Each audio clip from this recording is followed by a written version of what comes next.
Bayati Babou, deuxième adjoint au maire, point focal du projet ACT au niveau de la commune de Mbour.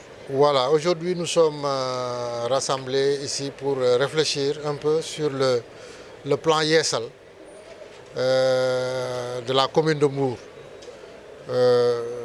Aujourd'hui, on avait rassemblé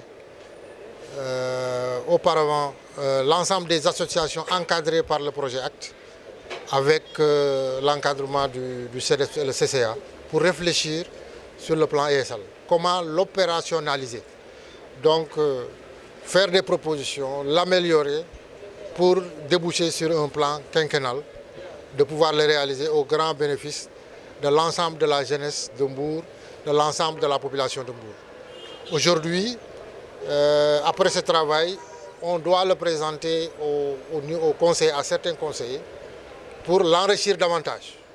Et une fois ce travail terminé, maintenant on pourra le porter au niveau du conseil municipal et pour voter définitivement ce projet sur l'impulsion de M. le maire de la commune de Mbour. Oui, l'attente c'est d'améliorer vraiment les réflexions qui ont été déjà menées, aujourd'hui qu'on doit finaliser, et l'ensemble des conseillers de toute obédience, c'est les conseillers municipaux qui sont de partis différents et que chacun puisse amener sa contribution, ses réflexions depuis son parti jusqu'à la réflexion pour que la commune puisse en bénéficier et que l'ensemble de la jeunesse de Mbour puisse en profiter.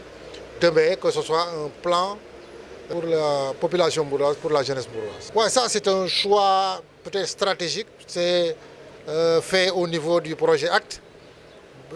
Ils ont choisi Mbour pour certainement diverses raisons, de par l'importance, en tout cas pour Mbour que je connais, c'est par son importance démographique, sa population, son dynamisme, sur le plan économique, sa position stratégique également pour le Sénégal.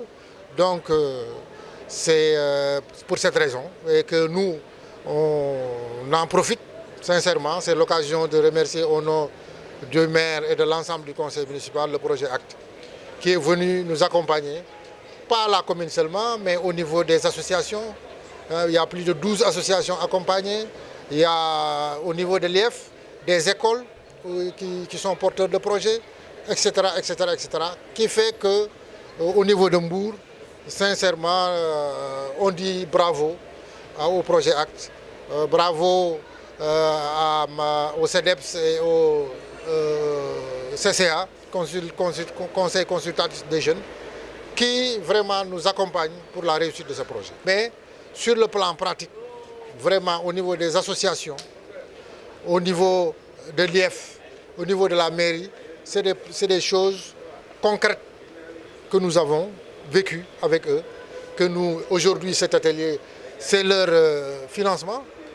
Grâce à eux, on a pu tenir ce truc-là. D'abord pour la première réflexion avec les associations, aujourd'hui avec les conseillers municipaux, et demain pour trouver des financements pour le développement. Donc vraiment, en termes de réalisation, on peut dire chapeau au projet ACT, chapeau également à nos services techniques, que ce soit le CDF et le CCA.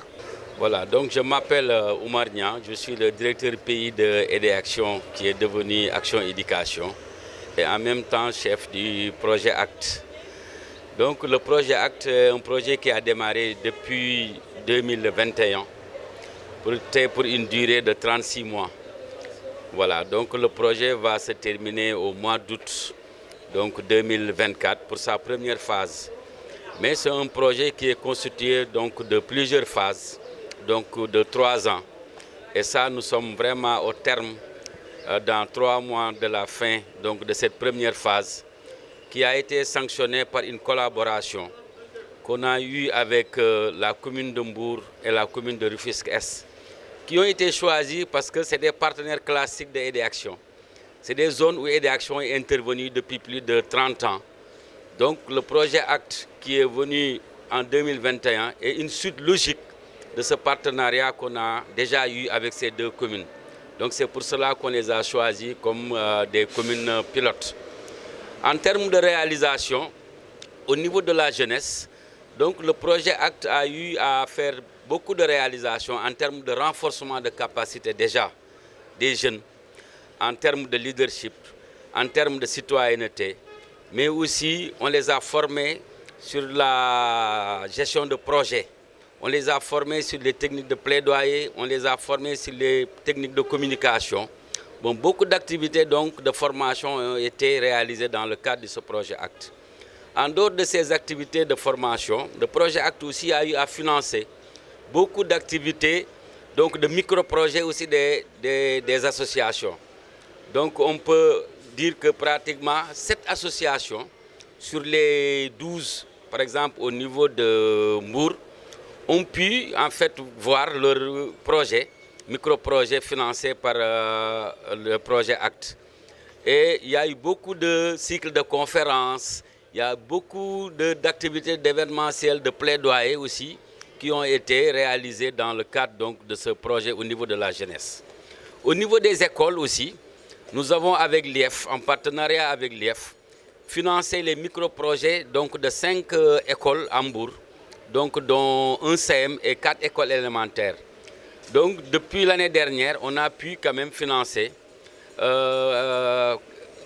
pour chaque école en fait un micro-projet, ce qui fait que sur les 2 ans donc, de mise en œuvre depuis 2022, 8 micro-projets, 10 micro-projets au niveau de Mbour ont été financés par le projet.